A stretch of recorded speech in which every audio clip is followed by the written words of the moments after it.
દાતાની સરકારી હોસ્પિટલમાં દર્દીઓને પરેશાનીનો સામનો કરવાનો વારો આવ્યો।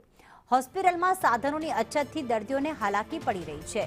દર્દીઓ ખાનગી હોસ્પિટલમાં જવા મજબૂર બન્યા છે, કારણ કે જે સરકારી હોસ્પિટલ છે તેમને સારવારની સુખ સુવિધા નથી મળી રહી। સિવિલનું ઈસીજી મશીન છેલ્લા 2 મહિનાથી બંધ છે।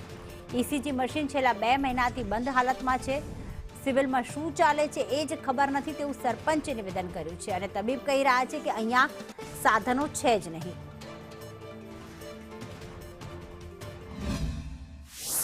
અમારા ભાઈ શ્રી ભૂપતસિંહને છાતીમાં દુખાવો ઉપડ્યો હતો, તો અમે અહીંયા લઈને આવ્યા છીએ। છેલ્લા 1 કલાકથી અહીંયા હોસ્પિટલમાં બેઠા છીએ। અહીંયા કોઈ જવાબ આપવાવાળું હોસ્પિટલમાં કોઈ છે જ નહીં। સરકારી હોસ્પિટલ છે, અહીંયા બધા એકબીજા માથા પર જોડે છે। એક કેસિંગ કહે છે કે ગઢવી સાહેબને ચાર્જ આપ્યો છે, ગઢવી સાહેબ કહે છે કે મારા પણ ચાર્જ નથી, બરાબર। તો ઉપલા અધિકારી ફોન કરીએ છીએ તો ફોન ઉપાડતા નથી।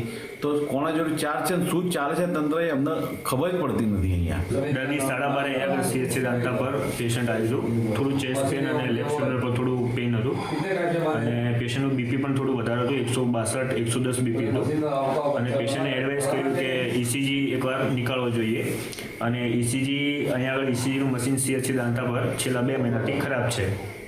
એની પ્રિન્ટ સરખી નથી નીકળતી, એના કારણે પેશન્ટને હાયર સેન્ટર પર રેફર કરવું પડે છે।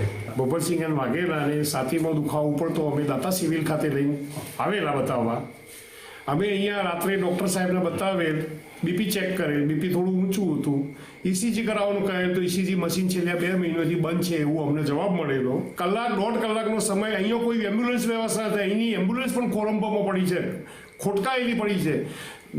ડ્રાઈવરશ્રીનો પગાર ગવર્મેન્ટ ફાળવે છે, પરંતુ અમારા ત્યાં જતા સમયમાં અમારા પેશન્ટને કંઈ પણ થાય, જીવની હાનિ થાય તો એના માટે જવાબદારી કોની?